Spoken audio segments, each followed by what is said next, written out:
네, 23년 12월 15일 오픈DMQA 세미나 시작하도록 하겠습니다. 먼저 세미나 시작하기 전에 발표자 소개 간단하게 하도록 하겠습니다. 저는 DMQA 랩에서 석박 통합과정으로 재학하고 있는 조한샘이라고 하고요. 저는 현재 디퓨전 모델에 좀 관심을 가지고 연구 진행을 하고 있고, 그 중에서도 이미지 에디팅 관련한 연구들을 좀 진행을 하고 있습니다. 오늘 세미나 들으시고 관련해서 궁금하신 사항 있으시면 아래 메일로 연락 주시면 답변 드리도록 하겠습니다. 오늘 세미나는 이제 디퓨전 모델의 그 샘플링 속도를 어떻게 높일까, 그런 거에 대해서 연구한 논문들에 대해서 발표를 할 예정이고요. 그 중에서도 이제 크게 두 가지 파트로 구성을 했습니다. 첫 번째는 컨시스턴시 모델이라는 거, 그 다음에 두 번째는 그 디퓨전 모델과 이제 겐을 이제 동시에 사용하는 그런 하이브리드 어프로치 방식을 이제 소개를 해드리도록 하겠습니다. 그래서 디퓨전 모델이 이제 굉장히 많이 연구가 되면서 이제 디퓨전 모델 가지고 단순히 이미지만 생성하는 것이 아니라, 왼쪽에 보이시는 것처럼 텍스트를 주면은 디퓨전 모델 가지고 3D 오브젝트를 생성을 할 수도 있고요. 그리고 텍스트를 주면은 그거에 맞는 이제 비디오를 생성할 수도 있고, 이런 식으로 디퓨전 모델이 굉장히 많은 곳에서 사용이 되고 있습니다.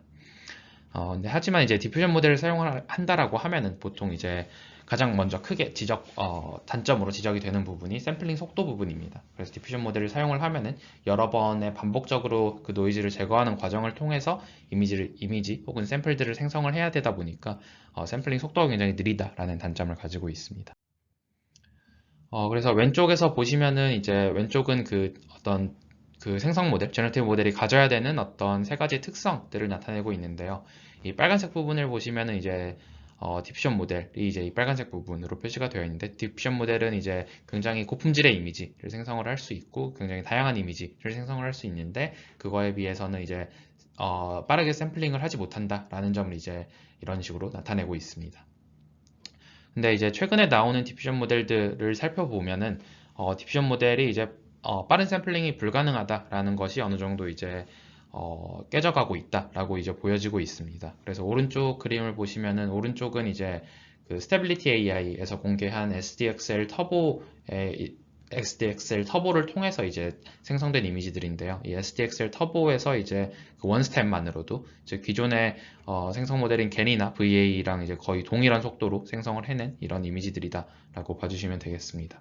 그래서 지금 이미지 퀄리티를 보면 이제 굉장히 이제 퀄리티가 괜찮다라는 것을 확인을 할 수가 있고, 현재 이제 최근 이제 나오고 있는 디퓨전 모델들은 이제 원 스텝만으로도 거의 이 정도의 퀄리티를 낼 수 있다. 그래서 이제 디퓨전 모델이 샘플링 속도가 느리다라는 거는 이제 어느 정도 옛말로 좀 여겨지지 않을까라고 이제 좀 생각이 들게 되고 있습니다. 그래서 이 디퓨전 모델의 샘플링 속도를 좀 올려줄 수 있는 방법의 첫 번째로 컨시스턴시 모델에 대해서 좀 살펴보도록 하겠습니다. 그래서 이 컨시스턴시 모델은 이제 ICML 23년, 올해 23년 ICML에 나왔던 페이퍼고요. 오픈AI 이제 소속의 저자들이고, 그 중에서 특히 이 양송이라는 분은 이제 스코어 베이스 제너러티브 모델을 이제 처음 제안을 했던 분이고, 이 디퓨전 모델 그리고 스코어 베이스 제너러티브 모델 관련해서 이제 굉장히 많은 페이퍼를 쓰고 계시는 분입니다. 그래서 저 컨시스턴시 모델 들어가기에 앞서서 이제 디퓨전 모델이 뭔지부터 좀 간단하게 다시 짚고 넘어가도록 하겠습니다. 그래서 디퓨전 모델의 가장 기본이 되는 DDPM을 살펴보면, 우선 디퓨전 모델이라고 하면 이제 일반적으로 다 크게 두 가지 프로세스로 구성이 되어 있습니다. 첫 번째는 이제 forward 프로세스고요. 그 다음에 두 번째는 reverse 프로세스입니다. 그래서 forward 프로세스 같은 경우는 이제 말 그대로 데이터에서 노이즈로 가는, 그러니까 데이터에서 노이즈를 추가하는 과정을 forward 프로세스라고 하고요. 그래서 어떤 이미지가 있으면은 이 이미지에 가우시안 노이즈를 점점 추가해감에 따라서 이렇게 완벽한 랜덤한 노이즈로 만들어가는 과정을 forward 프로세스다라고 봐주시면 될 것 같습니다. 그리고 이 forward 프로세스 같은 경우는 이제 어떤 모델이 개입하는 부분이 아니라 어떤 사전에 정의된 노이즈 스케줄에 따라서 이제 이 클린한 이미지를 완전한 그 가우시안 노이즈로 만들어주는 과정이다라고 봐주시면 되겠습니다. 그리고 두 번째 부분인 리버스 프로세스 같은 경우는 이제 노이즈를 제거하는 과정을 이제 의미를 하고요. 이제 여기에서 디퓨전 모델이 개입을 하게 됩니다. 그래서 디퓨전 모델을 통해서 이제 노이즈가 낀 이미지가 들어가서 그 다음 노이즈가 조금 제거가 된 이미지를 이제 생성을 하고, 그 다음에 그 다음 노이즈가 낀 이미지를 들어가서 더 노이즈가 제거가 된 이미지, 이런 것들을 이제 생성하는 것을 학습을 하게 되고, 그걸 완벽하게 학습을 하고 난 이후에는 최종적으로는 완벽하게 랜덤한 가우시안 노이즈에서 이제 점점점 디퓨전 모델을 통해서 노이즈를 제거를 해서 이렇게 클린한 이미지를 만들어낼 수가 있게 됩니다. 근데 이 디퓨전 모델을 이제 노이즈를 추가를 하고 제거를 하고 라는 그런 관점에서 조금 벗어나서 데이터 디스트리뷰션 관점에서 조금 살펴보도록 하겠습니다. 아래 보시면은 이제 좀 시각화를 해놨는데요.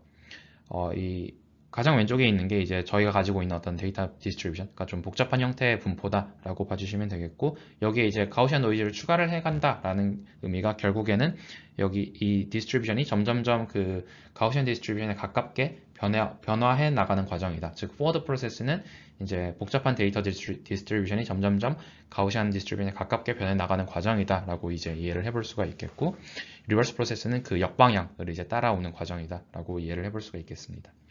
그래서 각각의 그 타임 스텝에 이제 어떤 데이터 분포가 이제 정의가 되게 되고, 그 데이터 분포로부터 이제 샘플링된 애들이 이제 x0, 뭐 xt-1, xt 이런 애들이 저 데이터 분포로부터 샘플링된 랜덤 애들이다라고 이제 이해를 할 수가 있겠습니다.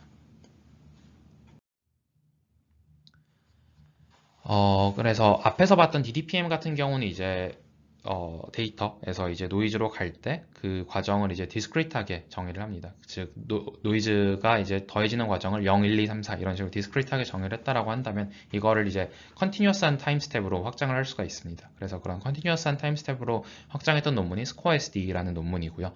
이 논문에서 이제 컨티뉴어스 타임으로 확장을 하게 되면 이제 원래 이전 슬라이드에서 봤던 것처럼 이렇게 디스크리트하게 이제 점점점 변해가던 그런 분포가 이제 컨티뉴어스하게 변하게 되면 이제 아래와 같이 이제 시각화를 해볼 수가 있습니다. 그래서 이 끝에 부분이 이제 저희가 가지고 있는 데이터의 디스트리뷰션을 표현을 한 거다라고 보시면 되겠고, 이게 타임 스텝에 따라서 점점 변해가는 것을 이제 시각화를 했고, 이 가장 끝에 부분이 이제 그 가우시안 디스트리뷰션이다라고 봐주시면 되겠습니다. 그래서 이런 식으로 데이터를 이제 노이즈로 갈 때 컨티뉴어스하게 확장을 할 수가 있고, 이렇게 컨티뉴어스하게 타임 스텝을 확장을 하게 되면 이 노이즈가 추가되는 과정, 포워드 프로세스를 SD라는 걸로 이제 저희가 정의를 할 수가 있게 됩니다. 그래서 위에 보시면은 이 식이 이제 SD의 가장 기본적인 식이고요.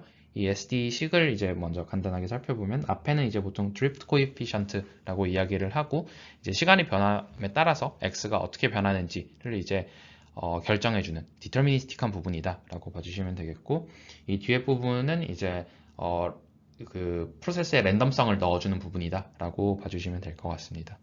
그래서 이 노이즈가 더해주는 그 타임 스텝을 컨티뉴어스하게 확장을 하면 이 포워드 SD를 통해서 저희가 그 노이즈가 추가가 되는 과정을 정의를 할 수가 있고, 이 포워드 SD에는 항상 이제 그 페어가 되는 그 리버스 타임 SD가 존재합니다. 그래서 아래처럼 이제 그 리버스 타임 SD를 이제 쓸 수가 있고, 이 리버스 타임 SD에 이제 저희가 학습한 디퓨전 모델이 들어가게 되고, 이 리버스 타임 SD를 정의를 하고, 이 리버스 타임 SD를 라지 t에서 제로로 풀어주게 되면은 저희가 원하는 샘플링 과정을 진행을 할 수가 있게 됩니다.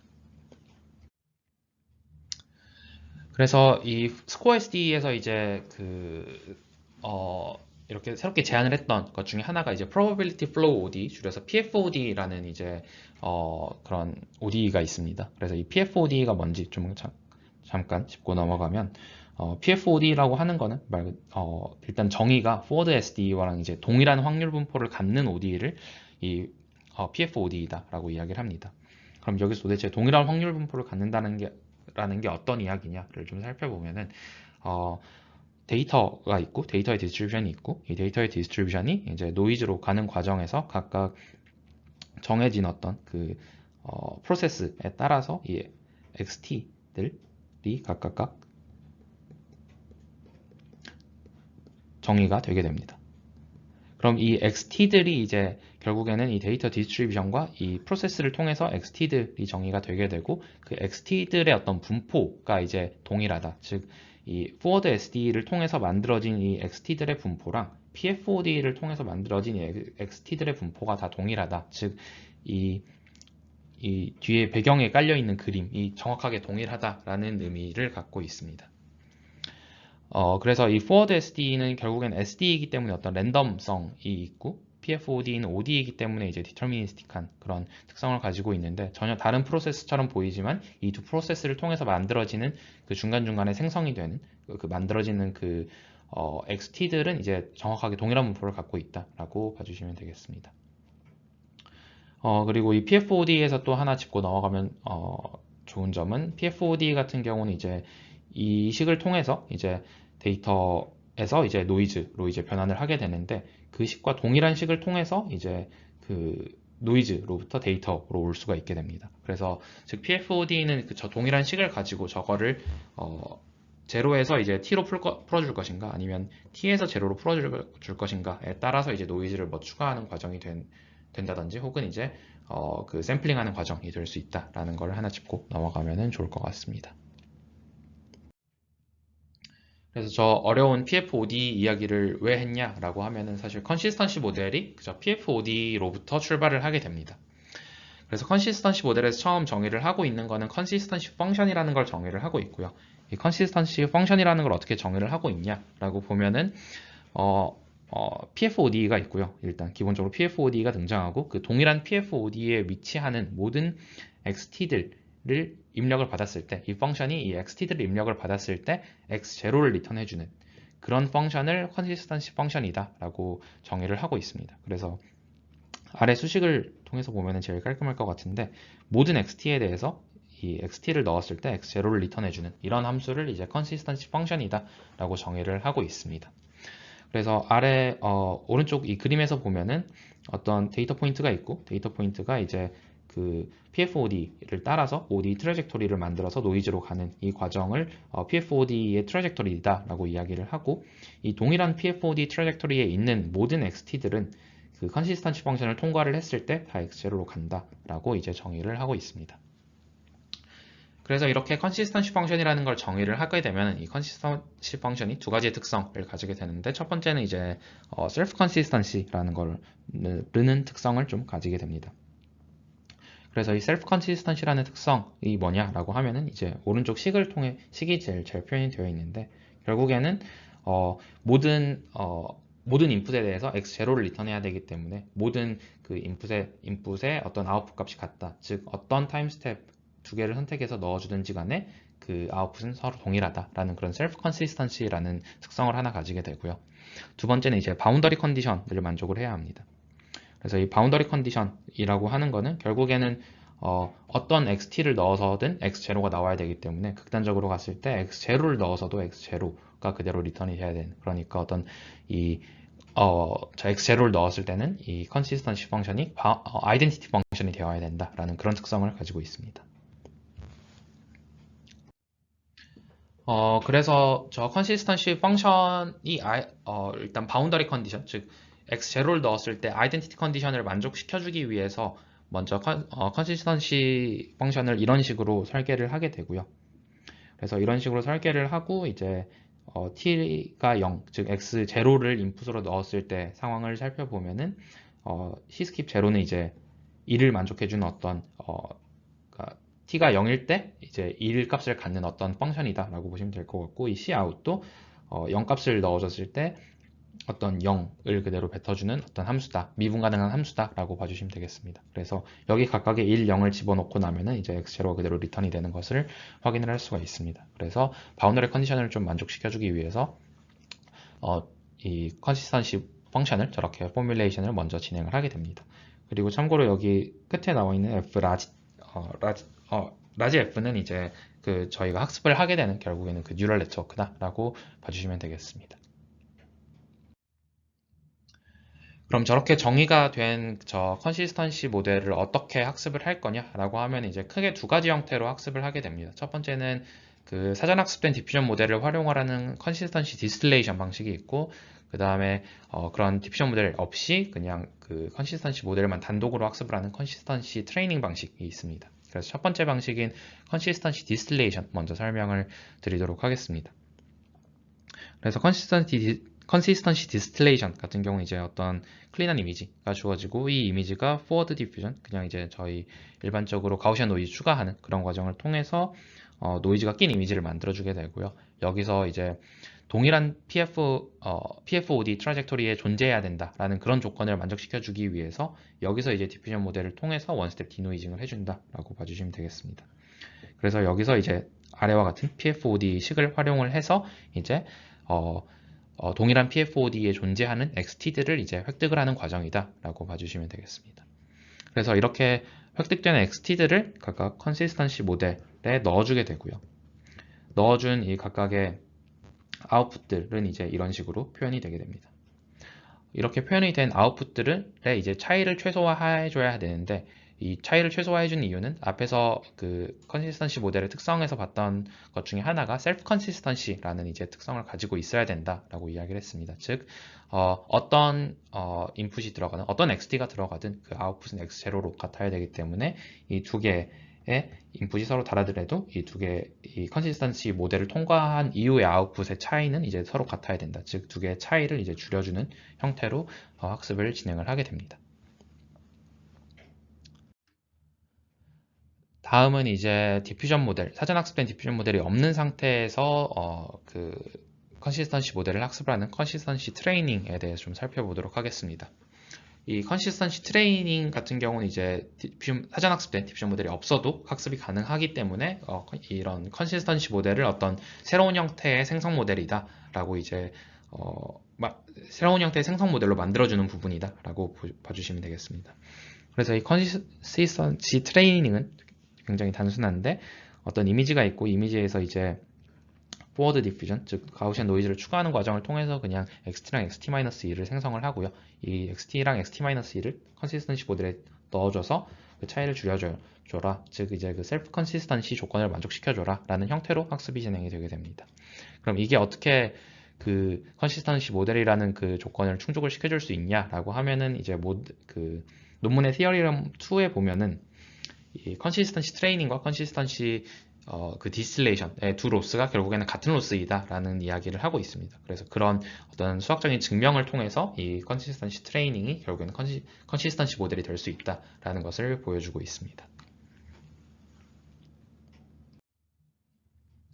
그래서 이렇게 학습된 컨시스턴시 모델이 있으면은 이제 샘플링을 할 수가 있게 되는데, 컨시스턴시 모델이라고 하는 거는 결국에는 어떤 XT를 받든지 간에 X0를 내뱉어주는 모델이다 보니까 가장 노이즈가 많이 낀 X 라지 T를 이제 컨시스턴시 모델에 넣어줬을 때 바로 X0가 생성이 될 수가 있고요. 이런 식으로 원 스텝을 통해서 샘플링을 할 수도 있고, 이 컨시스턴시 모델에서 좀 더 제안을 하고 있는 거는 이제 멀티 스텝 샘플링도 가능하다라는 것을 제안을 하고 있습니다. 그래서 XT를 통해서 이제 X0 완전히 깔끔한 이미지를 하나 만들어내고 여기에 다시 노이즈를 추가를 하고 그걸 다시 컨시스턴시 모델에 태워서 또 깔끔한 이미지를 만들고, 이런 식으로 아래 예시는 이제 2스텝 샘플링의 예시고요. 이런 식으로 여러 번의 타임 스텝을 통해서 이제 그 이미지를 생성해낼 수도 있다라는 것을 제안을 하고 있습니다. 그래서 실험 결과들을 조금 살펴보시면요. 여기 맨 아래에 이제 CD라고 되어 있는 부분, 이 부분이 이제 그 컨시스턴시 디스틸레이션 를 통해서 이제 학습한 모델이다 라고 봐주시면 되겠습니다. 그래서 기존의 어떤 디퓨전 모델들과 좀 살펴보면 이제 NFE라고 되어 있는 부분은 그 스텝 수를 몇 개를 가져갈 거냐의 가냐의 그 숫자다 라고 보시면 되겠고, 기존에 이제 50에서 10까지 이렇게 다양하게 숫자들을 좀 가져가고 있는데, 그런 거 대비해서도 이제 원 스텝 혹은 투 스텝으로 샘플링 했음에도 불구하고 더 좋은 성능을 보이고 있다라는 것을 이제 컨시스턴시 모델을 통해서 이 표를 통해서 확인을 할 수가 있습니다. 그리고 정성적인 결과도 좀 살펴봤을 때 기존 그 디퓨전 모델을 35스텝으로 이제 샘플링 한 거의 그 이미지 결과가 이제 첫째 줄에 나타나 있고, 컨시스턴시 트레이닝을 통해서 이제 학습한 모델을, 그리고 그 모델을 통해서 생성한 이미지들을 이제 그 다음 줄에 이제 나타나 있는데, 이 두 이미지랑 이제 그 가장 윗줄의 이미지를 살펴봤을 때 샘플 퀄리티가 조금은 부족할 수 있겠지만 그래도 35스텝 그리고 1스텝 이 정도의 차이로 굉장히 빠른 샘플링이 가능하다라는 측면에서는 컨시스턴시 모델이 굉장히 효과적이다라고 이야기를 할 수가 있겠습니다. 그리고 또 추가적으로 컨시스턴시 모델에서 보여주고 있는 게 제로샷 이미지 에디팅도 가능하다라고 이야기를 합니다. 그래서 일반적으로 디퓨전 모델에서 하는 그런 제로샷 이미지 에디팅과 이제 프레임워크는 유사하고요. 이 이미지를 가지고 이제 노이즈를 추가를 하고 노이즈가 낀 어떤 이미지가 나오면 그 이미지를 다시 컨시스턴시 모델에 넣어서 이제 생성된 결과들이 이 아래 결과들이다라고 봐주시면 되겠습니다. 그래서 이제 원래 흑백이었던 이미지가 이제 컬러 이미지로 변하는 데는 컬러라이제이션 혹은 이제 로우 레졸루션 이미지를 이제 그 하이 레졸루션 이미지로 바꿔주는 슈퍼 레졸루션 혹은 이제 이 아래 있는 거는 스트로크 베이스 스트로크 베이스 제너레이션이라고 보통 이제 이야기를 하는데 이런 좀 대충 그린 이미지를 이제 실제 이미지처럼 바꿔주는 그런 형태의 태스크들이 다 컨시스턴시 모델에서도 가능하다라는 것을 보여주고 있습니다.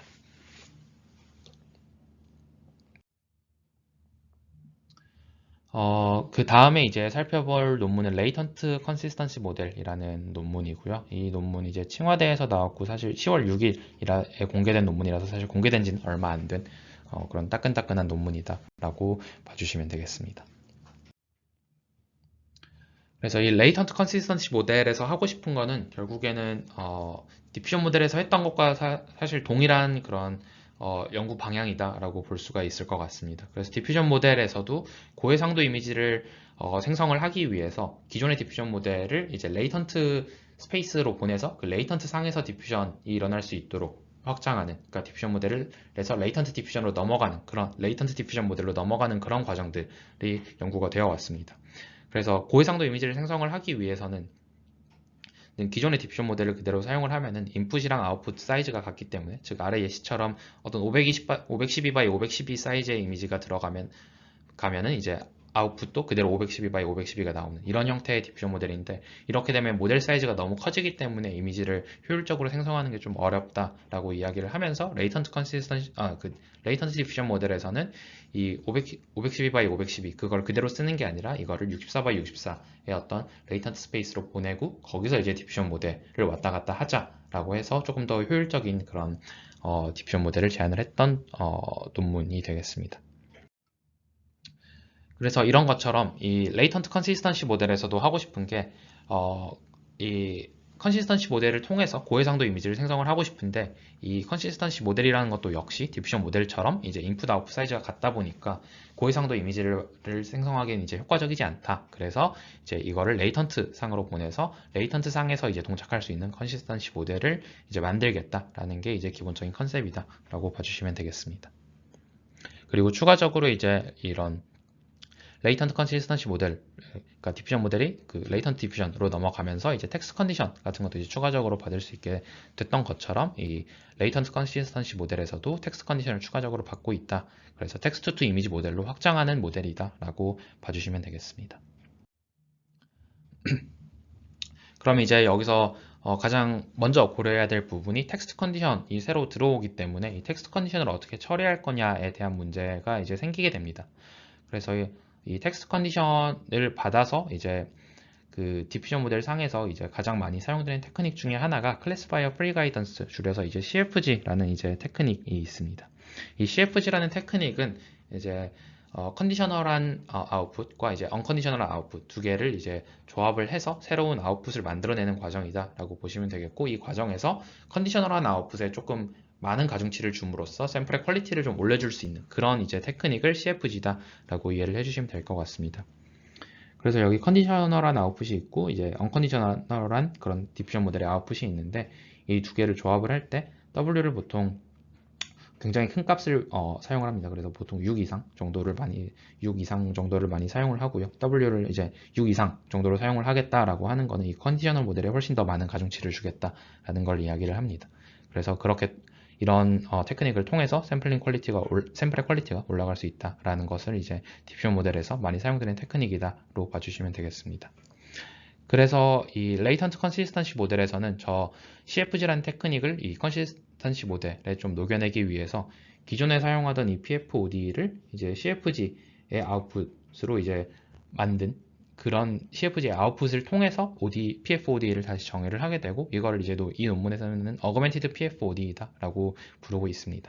그래서 기존의 그 어떤 그 컨시스턴시 모델에서 CFG가 추가가 된 형태의 그 컨시스턴시 모델을 이제 적용을 했다라고 봐주시면 되겠습니다.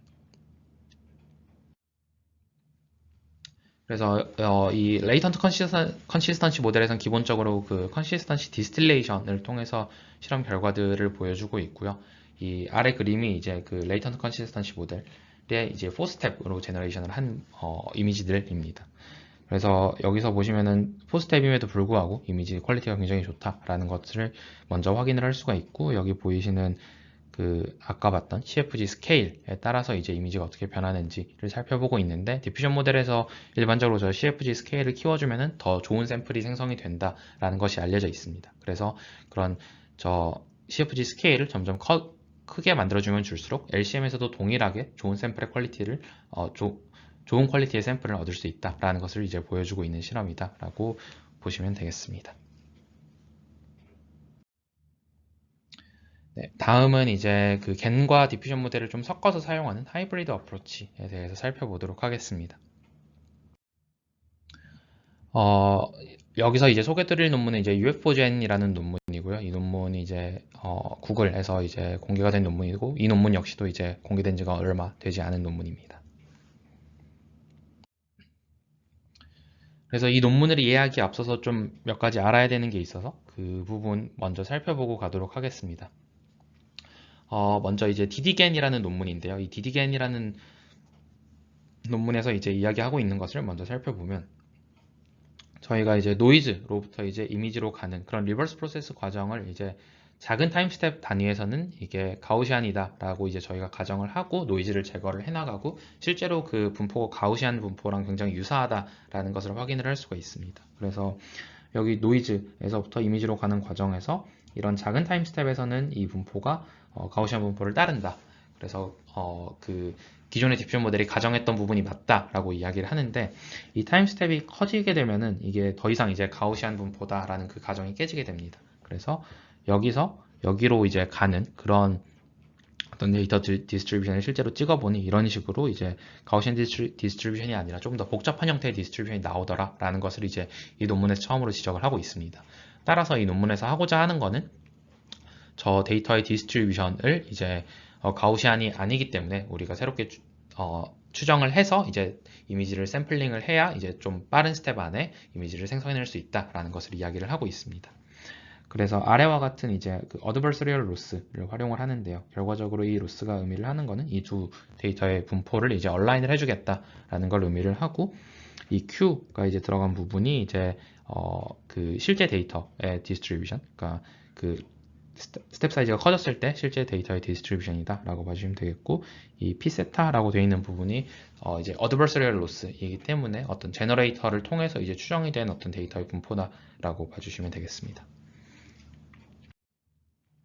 그래서 조금 더 들어가서 살펴보면은 인풋 이미지 x0가 있고요. 이 x0에 노이즈를 추가를 해서 xt-1, xt를 이제 각각 얻게 되고, 이 xt가 이제 저희 분포를 추정하기 위한 그 제너레이터에 들어가게 됩니다.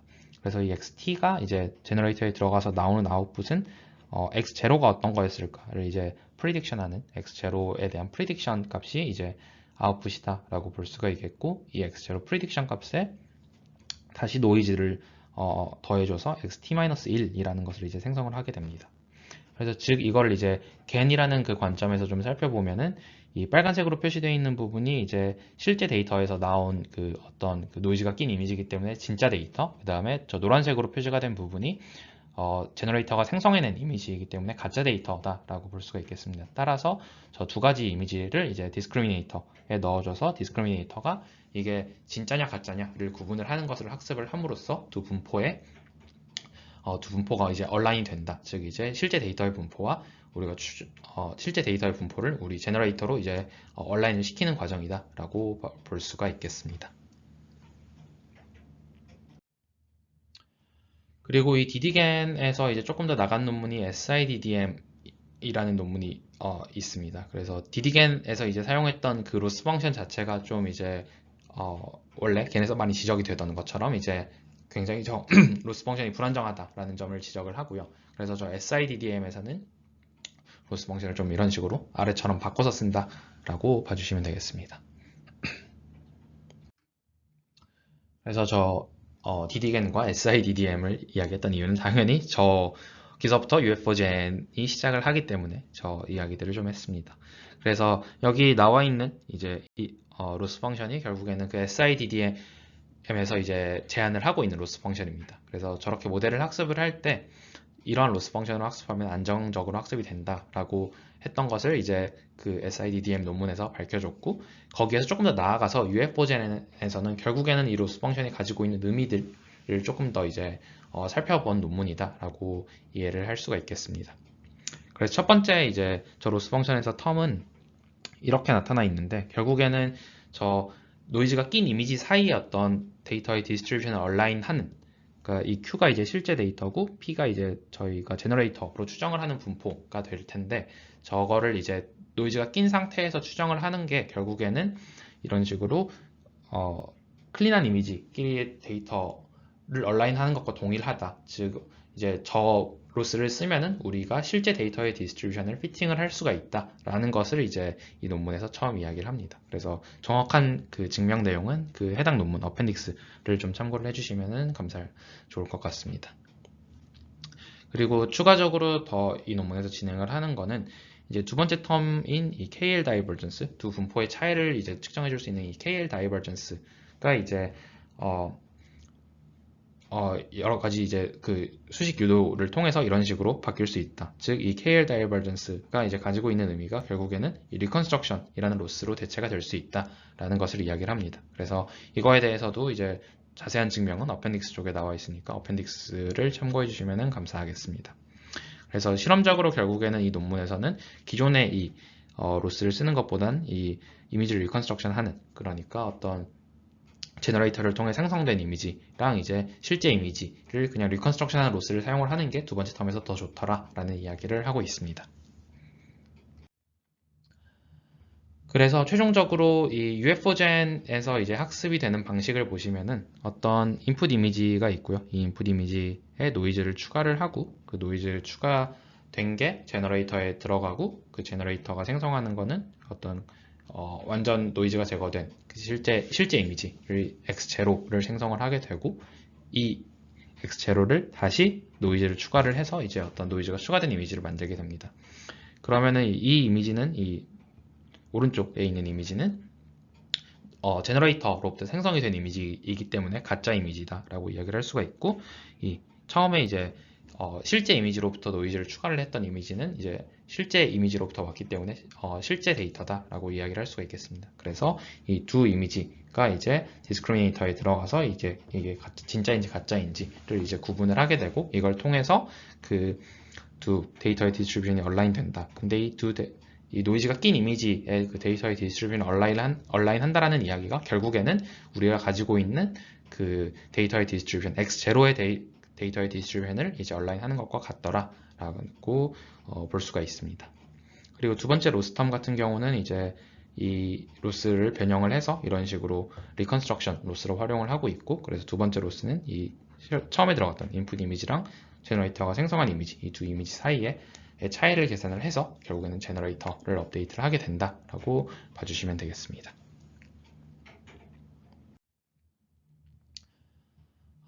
그래서 이런 형태로 UF4Gen을 학습을 했을 때 UF4Gen의 이제 실험 결과들을 보시면은 가장 왼쪽에 있는 이미지가 이제 그 스테이블 디퓨전, 일반적인 디퓨전 모델을 통해서 50스텝을 통해서 샘플링한 제너레이션 해낸 이미지다라고 보시면 되겠고, 그 옆에는 이제 비교 방법론들인 인스타플로우, 그 다음에 LCM은 그 위에서 설명드린 레이턴트 컨시스턴시 모델입니다. 그래서 그 LCM을 통해서 2스텝, 4스텝으로 샘플링 된 거, 그 다음에 가장 마지막이 UF4Gen 1스텝으로 생성이 된 거다라고 봐주시면 되겠습니다. 그래서 실험 결과들을 보시면은 일단 그 LCM 같은 경우는 좀 굉장히 이미지가 블러하다라는 것을 확인을 할 수가 있고, 인스타플로우 같은 경우는 원스텝 제너레이션을 정확하게 못 해내는데, 그거에 비해서 UF4Gen은 원스텝임에도 불구하고 굉장히 좋은 성능을 내고 있다라는 것을 확인을 할 수가 있습니다.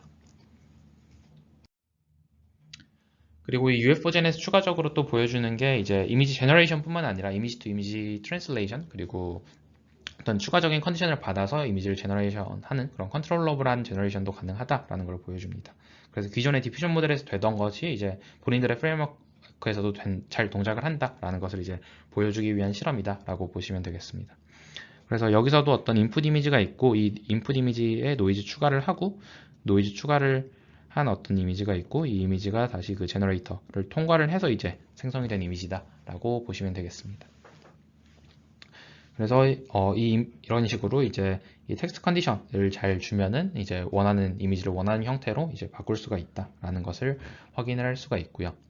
그리고 이제 두 번째 컨트롤러블 제너레이션 같은 경우는 이제 그 디퓨전 모델에서 연구가 됐던 그런 모델 중에 T2I 어댑터라는 모델이 있습니다. 그래서 그 T2I 어댑터를 이제 통해서 이제 본인들이 제안했던 UFO젠이 이런 식으로 추가적인 컨디션을 받아서 그 컨디션에 맞게끔 이미지를 생성할 수도 있다라는 것을 보여주고 있습니다.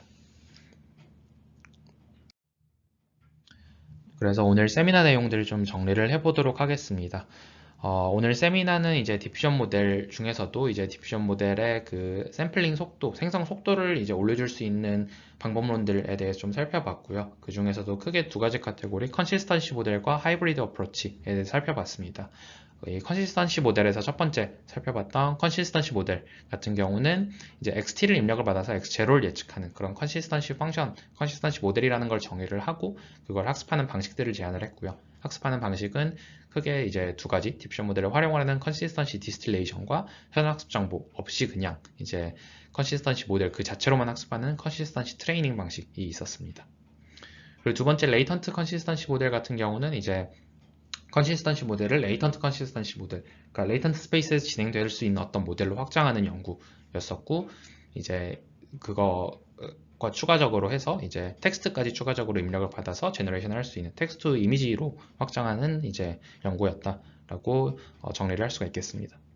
그리고 마지막으로 소개해드린 UFO젠 같은 경우는 이제 기본적으로는 DDGAN에서 이야기했던 그런 이제 문제점에서 출발을 하게 됩니다. 그래서 리버스 프로세스의 그 스텝 수가 커지면 커질수록 가우시안이라는 가정이 깨지고 그걸 이제 제너레이터로 피팅을 하겠다라는 이제 아이디어가 기본에 깔려 있었고요. 그리고 그 제너레이터가 결국에는 그 데이터의 분포를 추정하는 거더라라는 것을 이제 이야기하면서 이제 오늘 세미나 마무리하도록 하겠습니다. 들어주셔서 감사합니다.